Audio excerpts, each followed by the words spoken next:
Olá, amigo, olá, amiga.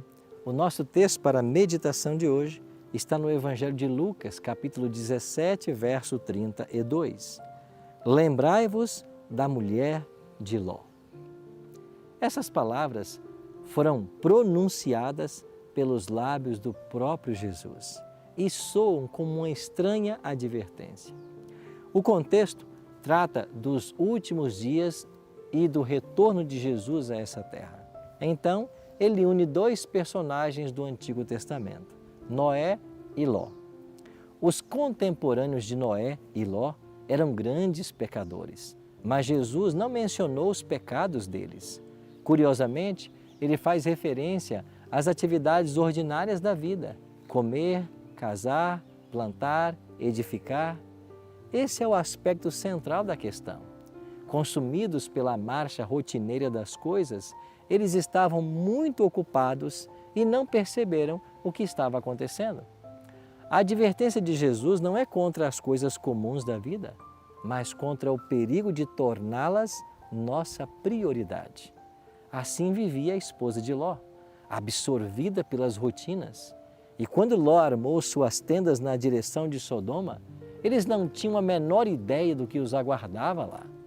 Na próxima vez que os encontramos, a família de Ló está bem instalada em Sodoma. As nuvens do julgamento estavam se formando sobre a cidade.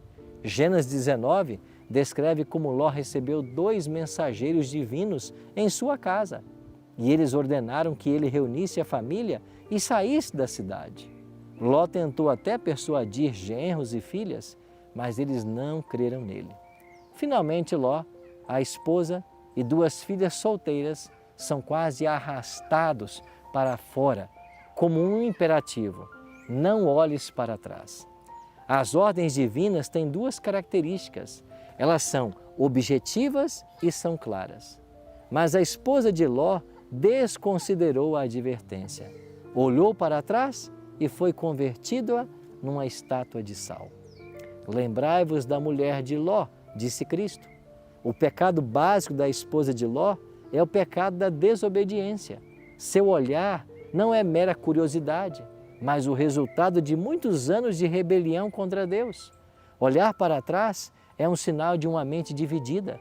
A mulher de Ló chegou perto da salvação. Havia sido levado para fora da cidade, colocada no caminho do escape. Estava quase lá nos portões de Zoar, a cidade de refúgio. Bastava dar alguns passos mais. Porém, ela olhou para trás e pereceu com a cidade condenada. Esta é a tragédia do quase. Quase salvo, completamente perdido. Quase dentro, completamente fora. Os que estiverem quase salvos não serão em nada diferentes dos que estiverem completamente perdidos no dia da volta de Jesus. Por isso, ao longo desse dia, quando teremos mais uma oportunidade para o nosso preparo espiritual para os céus, não deixe que o seu olhar volte-se para trás. Não olhe para as coisas desse mundo.